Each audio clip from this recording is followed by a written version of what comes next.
Welcome back everyone. ये class 10th के science का एक और हम लोग सैंपल पेपर सॉल्व करने वाले हैं आज। देखिए इंस्ट्रक्शन तो आपको पता ही है कि पहले इसमें 3 सेक्शन है। पहले सेक्शन में 7 क्वेश्चन 2-2 मार्क्स के, दूसरे सेक्शन बी में 6 क्वेश्चन 3-3 मार्क्स के और तीसरा सेक्शन सी में 2 केस बेस्ड स्टडी क्वेश्चन रहता है जो 4-4 मार्क का रहता है। सारा क्वेश्चन टोटल मिला के 15 क्वेश्चन रहता है। 15 क्वेश्चन आपको टोटल करना है।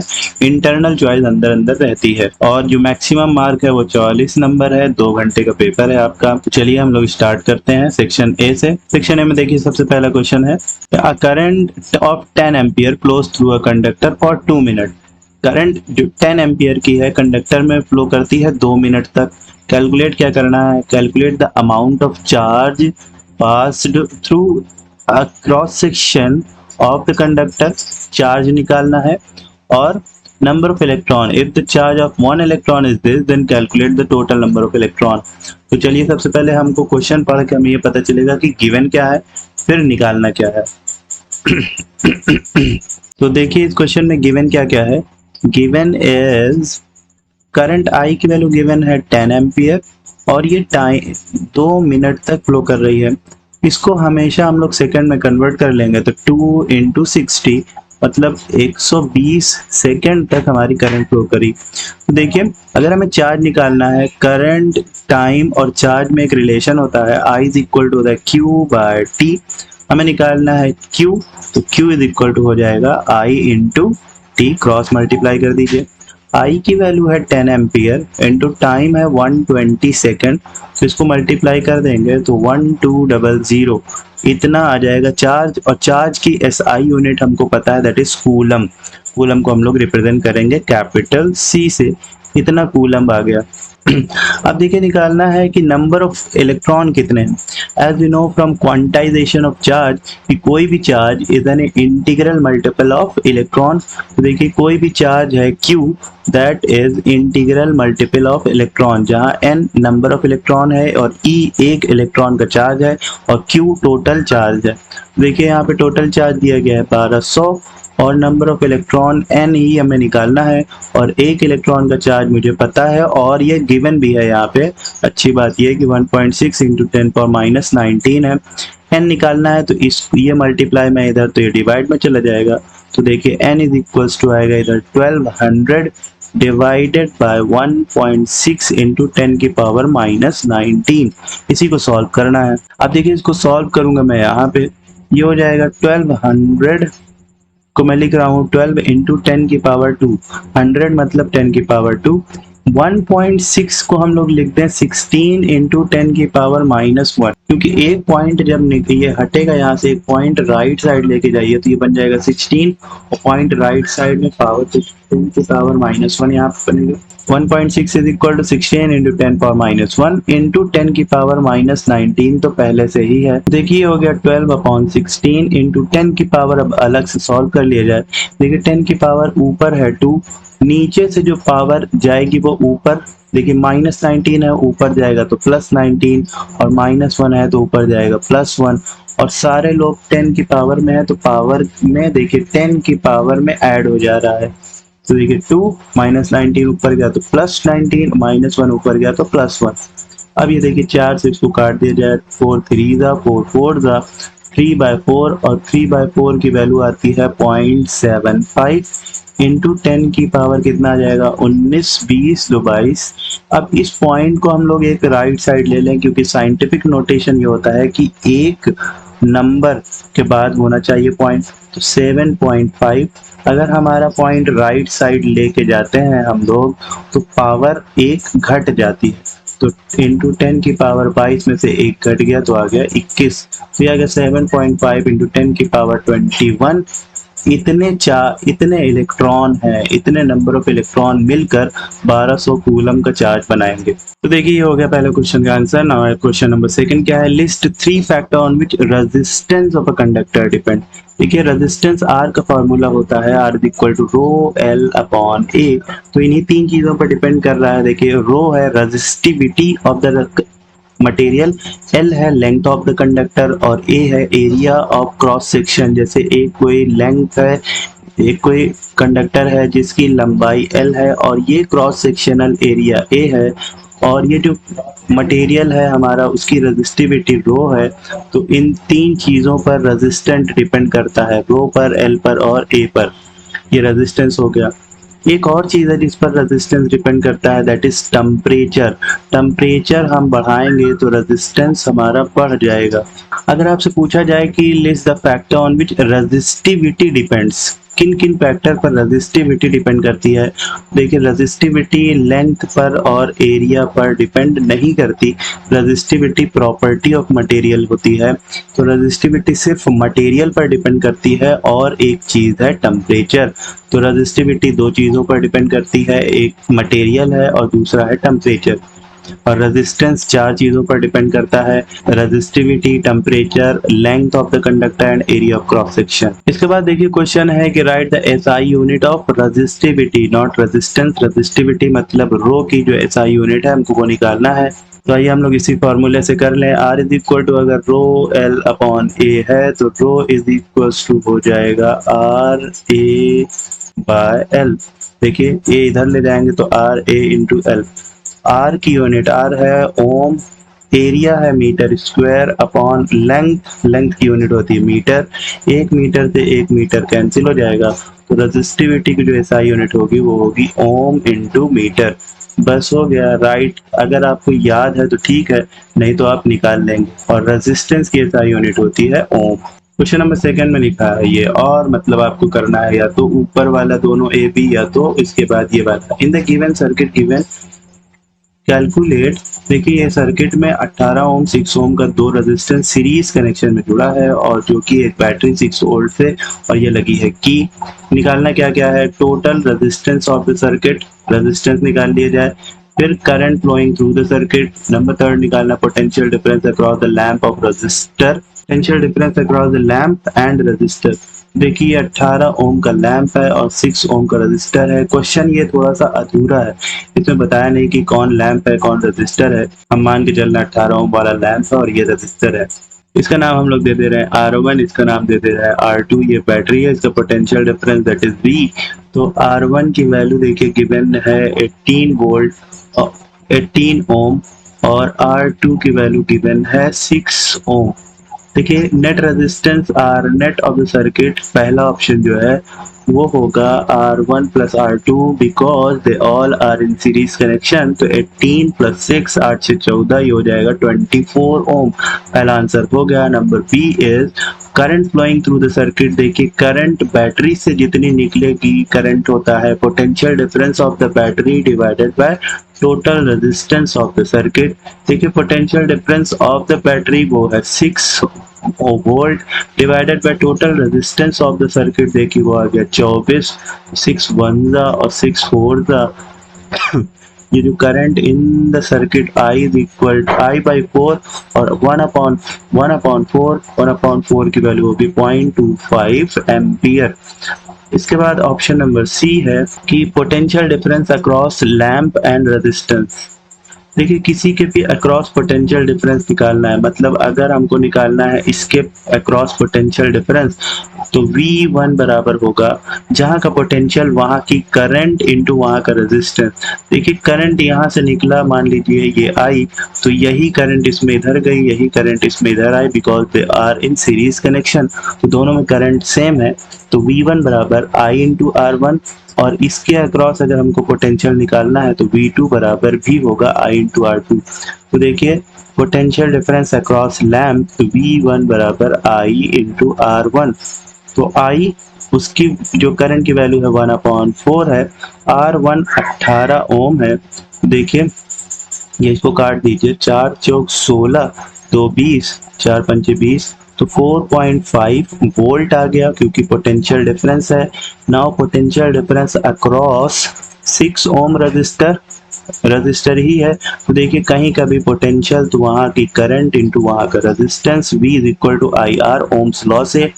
I की वैल्यू देखिए वही है जो बैटरी से निकली है क्योंकि ये लोग सीरीज कनेक्शन में है। सर्किट में देखिए यही करंट इधर गई है, तो I की वैल्यू अभी भी 1/4 और R2 की वैल्यू क्योंकि वहाँ पे है 6 ओम, तो 2 से काट दिया जाए 2 2 4 2 3 6 और 3/2 करेंगे तो 2 ज़ा 2 और 1 कैरी 10, 2 5 ज़ा 10, 1.5 और ये पोटेंशियल डिफरेंस है तो इतना वोल्ट। तो देखिए 4.5 वोल्ट एंड 1.5 वोल्ट तीनों ऑप्शन आपका हो गया। आइए अब देखते हैं question number 3। Compare the power used in 2 ohm resistor in each of the following circuit. दो सर्किट दिया है, इसमें एक 2 ओम का रजिस्टर यहाँ पे कनेक्टेड है और इसमें एक 2 ओम का रेजिस्टेंस यहाँ पे कनेक्टेड है। ये वाला 6 वोल्ट बैटरी से है और ये सीरीज कनेक्शन में इसके 1 ओम एम्पियर है, 1 ओम का रजिस्टर है और ये 4 वोल्ट से जुड़ा है जिसके पैरेलल में 1 ओम है। तो देखिए पावर यूज्ड पूछ रहे हैं, कितना पावर यूज। इस जगह अगर हमको पावर यूज करना है, पावर का फॉर्मूला निकालना है, तो देखिए मान लीजिए यहाँ से करंट निकली आई, तो यही करंट जाएगी यहाँ पे। तो यहाँ पे अगर हम करंट की वैल्यू निकाल लें तो यहाँ पे करंट पता है, आर पता है, तो पावर P इक्वल टू हो जाएगा I square into R. P का 3 फार्मूला हमको पता है, P इक्वल टू होता है I square R, V square by R और V इंटू आई। तो देखिए यहाँ पे पोटेंशियल निकालना थोड़ा सा मुश्किल होगा लेकिन करंट निकालना आसान हो जाएगा।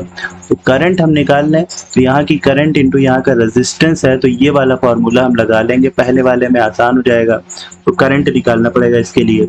ये वाले में बात करते हैं। देखिए ये वाले में ये पॉइंट और ये पॉइंट के बीच में हमारा ये 2 ओम का रजिस्टर जुड़ा है और इन्हीं 2 पॉइंट के बीच में हमारी बैटरी जुड़ी है।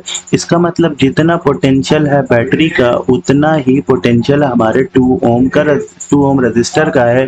तो 2 ओम रजिस्टर के अक्रॉस जो पोटेंशियल हो गया वो हो गया 4 वोल्ट और 2 ओम का जो रेजिस्टेंस है वो है 2 ओम। देखिए V पता है, R पता है, तो P इक्वल V आपकी फॉर्मूला हमको V और R पता है तो P equal V square upon R।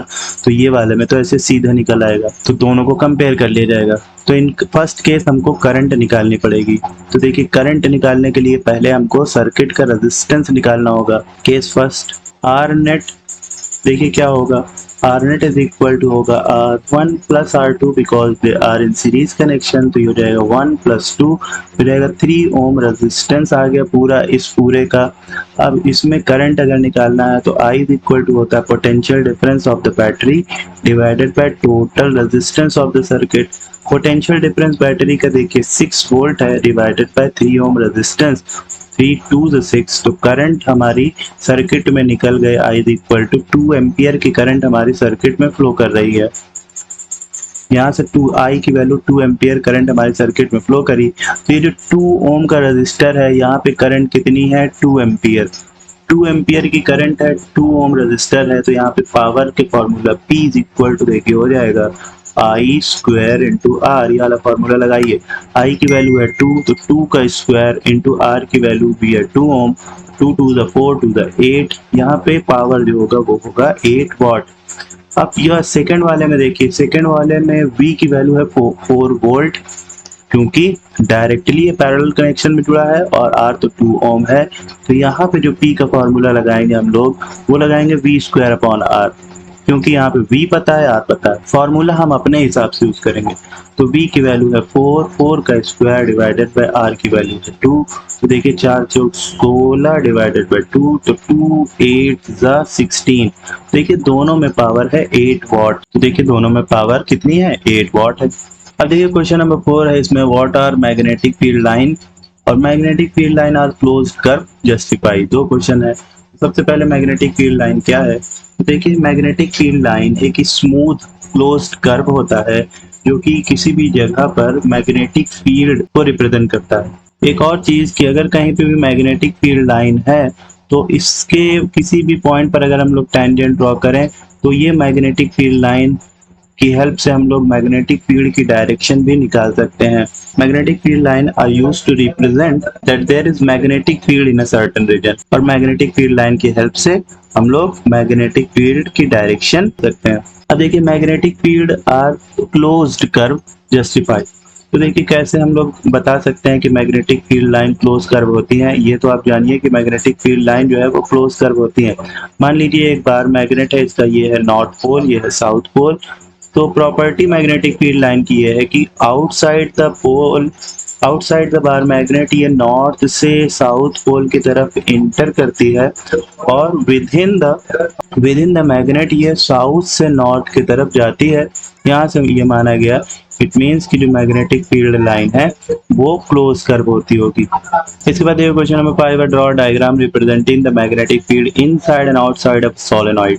Solenoid के अंदर और बाहर मैग्नेटिक फील्ड की डायरेक्शन को रिप्रेजेंट करना है। इससे रिलेटेड सोलेनॉइड से रिलेटेड मैंने एक वीडियो बनाया है अलग से, वो वीडियो आप जाके देखिए। सोलेनॉइड एकदम अच्छे से रिवाइज कर डालिए। The direction of current in the solenoid and the direction of magnetic line of force also mark the polarity at the face of solenoid. कुल मिला के करंट की डायरेक्शन, मैग्नेटिक फील्ड की डायरेक्शन और जो पोल बन रहे हैं उसकी भी डायरेक्शन सबको आपको दिखाना है। तो चलिए देखते हैं कैसे होता है। तो मान लीजिए एक सॉफ्ट आयरन कोर है जिसके ऊपर हम लोग इंसुलेटेड कॉपर वायर लपेटने वाले हैं।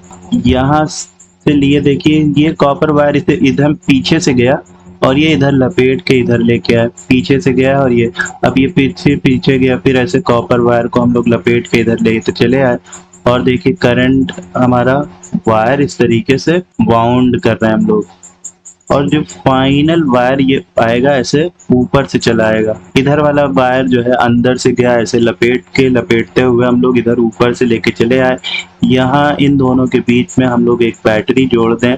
देखिए बैटरी जोड़ते ही ये पॉजिटिव टर्मिनल है, ये निगेटिव टर्मिनल है। जैसे ही हम लोग इसमें स्विच ऑन करेंगे पॉजिटिव टर्मिनल से एक करंट निकलेगी जो कि इधर अंदर से करंट गई और इधर घूम के ऊपर से बाहर आई, और ये फिर से ऐसे बाहर ऐसे करंट की डायरेक्शन से फ्लो करते हुए करंट आई, और देखिए ऐसे इस तरफ करंट आई और ये इधर चली गई। तो ये हो गया करंट की डायरेक्शन। अब देखिए इस करंट की डायरेक्शन, करंट की हेल्प से अब हम लोग निकालें कि किस एंड पर कौन सा पोल जनरेट हो रहा है। हम लोगों ने पढ़ा है जब कभी भी किसी कंडक्टर में इलेक्ट्रिक करंट फ्लो होती है तो उसके चारों तरफ एक मैग्नेटिक फील्ड प्रोड्यूस हो जाती है। ऐसे ही यहाँ पे सोलेनॉइड में देखिए बहुत सारे वायर हैं, इसमें करंट फ्लो कर रही है, इट मीन्स इसके चारों तरफ एक मैग्नेटिक फील्ड प्रोड्यूस हो जाएगी। तो ये एक मैग्नेट की तरफ बिहेव करने लगेगा। अब देखिए इस वाले एंड पर कौन सा पोल बन जाएगा और इसके इस वाले एंड पर कौन सा पोल बन जाएगा, ये निकालने के लिए एक रूल हम लोगों ने पढ़ा था, क्लॉक रूल, कि जिस एंड पर क्लॉकवाइज बनेगा उधर बन जाता है साउथ पोल, और जिस एंड पर एंटी क्लॉकवाइज करंट होती है उधर बन जाता है नॉर्थ पोल। अब देखिए करंट जिस तरफ क्लॉकवाइज है, इस एंड पर अगर फेस से देखिए इधर से, तो करंट इधर से गई है और इधर घूम के आई है। तो अगर आप इसको ऐसे करें तो देखिए यहाँ पे जो करंट है वो है क्लॉकवाइज, और इधर क्लॉकवाइज है तो इधर बन गया हमारा साउथ पोल, और इधर साउथ है तो इधर अपने आप बन जाएगा नॉर्थ पोल, क्योंकि यहाँ पे करंट हो जाएगी एंटी क्लॉकवाइज। एक तरफ का पता चल जाए दूसरी तरफ वाला तो अपने आप पता चल ही जाएगा। ये साउथ हो गया, नॉर्थ हो गया। अब साउथ नॉर्थ अगर हमको पता चल गया तो ये बिहेव करने लगा बार मैग्नेट की तरह। अब जैसा मैग्नेटिक फील्ड लाइन होती है बार मैग्नेट के लिए, सेम होगी मैग्नेटिक फील्ड लाइन सोलेनॉइड के लिए। देखिए मैग्नेटिक फील्ड लाइन नॉर्थ से निकलती है और बाहर बाहर चलती है और साउथ में एंटर करती है, और फिर अंदर अंदर ये साउथ से नॉर्थ की तरफ चलती है और एक क्लोज कर्व होती है। देखिए साउथ से निकली नॉर्थ में और नॉर्थ से निकली साउथ में और अंदर अंदर साउथ से नॉर्थ। फिर दूसरी मैग्नेटिक फील्ड लाइन यहाँ से निकाली है और ये नॉर्थ से गई और साउथ में एंटर करी, और विद इन द सोलेनॉइड ये साउथ से नॉर्थ की तरफ, ये हो गया। इस तरफ भी निकाल लीजिए तो नॉर्थ से निकली और साउथ में इंटर करी, और विद इन द सोलेनॉइड ये साउथ से नॉर्थ। फिर इधर से और निकालिए, देखिए नॉर्थ से निकली और ये साउथ में इंटर करी, और विद इन द सोलेनॉइड ये साउथ से नॉर्थ जा रही है। डायरेक्शन दिखाना बहुत ज़्यादा ज़रूरी है। और भी देखिए मैग्नेटिक फील्ड लाइन ऐसे नॉर्थ से निकली होगी, इधर भी देखिए और भी यहाँ नॉर्थ से निकली होगी, यहाँ यही वाली मैग्नेटिक फील्ड लाइन ऐसे घूम के यहाँ साउथ में एंटर कर रही होगी, यहाँ ये भी साउथ में एंटर कर रही होगी। इसको बनाते टाइम सबसे ज़्यादा इंपॉर्टेंट चीज़ ध्यान रखना है कि कोई भी मैग्नेटिक फील्ड लाइन एक दूसरे को टच नहीं करनी चाहिए। जैसे मेरा यहाँ टच कर गया कोई भी मैग्नेटिक फील्ड लाइन टच नहीं करनी चाहिए, ना एक दूसरे को इंटरसेक्ट करना चाहिए, वरना फिगर हो जाएगा गलत। अब देखिए उसी क्वेश्चन नंबर 5 में एक ऑप्शन दिया गया है, और तो वो करिए तो ये करिए। A rectangular coil ABCD is placed in between the pole of horseshoe magnet in figure. ये नॉर्थ पोल है और इधर वाला साउथ पोल है, इसमें ABCD ये कॉइल रखी गई है विच इज रेक्टेंगुलर कॉइल, और बैटरी यहाँ पे इस तरीके से लगा दी गई है। तो आपको बताना है what is the direction of force on each arm, her arm पे डायरेक्शन ऑफ फोर्स क्या है। Number second, effect of force क्या होगा कॉइल पे। देखिए यहाँ पे करंट ये पॉजिटिव टर्मिनल से निकला, एक करंट ये इधर गई और ये इधर से घूम के इधर आई, और यहाँ पे करंट ये ऐसे जा रही है और ये ऐसे घूम के ऐसे करंट चली गई। अब देखिए यहाँ पे ये जो कंडक्टर है CD, आर्म CD की अगर बात किया जाए, आर्म CD में करंट है ऊपर की तरफ, और मैग्नेटिक फील्ड हमको पता है कि वो हमेशा नॉर्थ से साउथ की तरफ होता है, मैग्नेटिक फील्ड नॉर्थ से साउथ।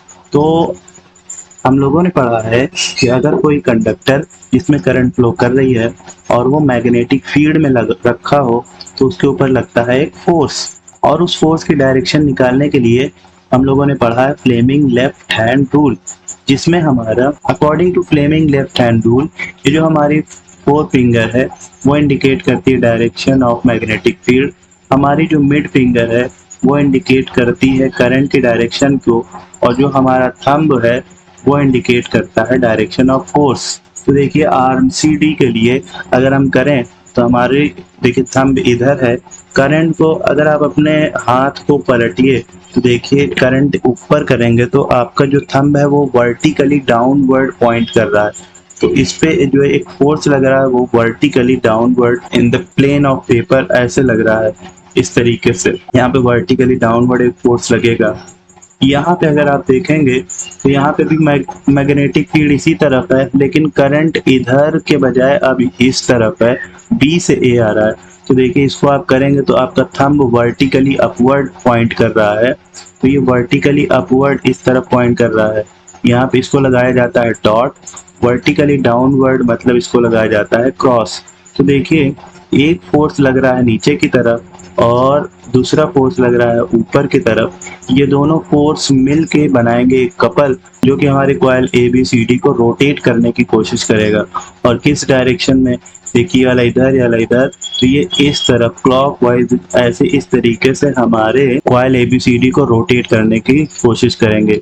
तो effect of the force will, this force will produce a couple due to which the coil will start moving. Number 6, I explain different way to induce current in a coil. देखिए Faraday का एक experiment है कि अगर किसी coil के चारों तरफ, कि अगर किसी कॉइल के बगल में हम लोग एक मैग्नेट रख दें और मैग्नेट को हम लोग कॉइल की तरफ मूव करवाएं या कॉइल से दूर मूव करवाएं, तो उस कॉइल में अपने आप एक EMF इंड्यूस हो जाता है, जिसके वजह से एक करंट इंड्यूस हो जाती है। तो करंट को इंड्यूस करने का तरीका पहला तो ये है।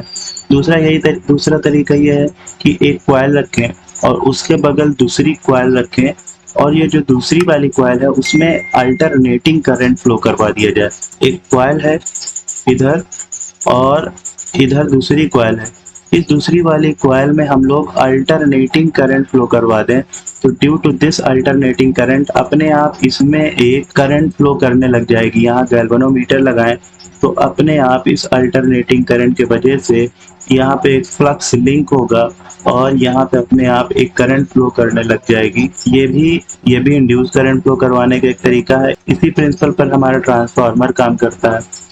दूसरा ये है कि अगर बाहर मैग्नेट की तरफ हम लोग एक कॉइल को ही मूव करवा दें, या तो बाहर मैग्नेट को कॉइल की तरफ लाएं या तो कॉइल को बाहर मैग्नेट की तरफ लेके जाएं, तब भी इंड्यूस करंट फ्लो करने लग जाएगी।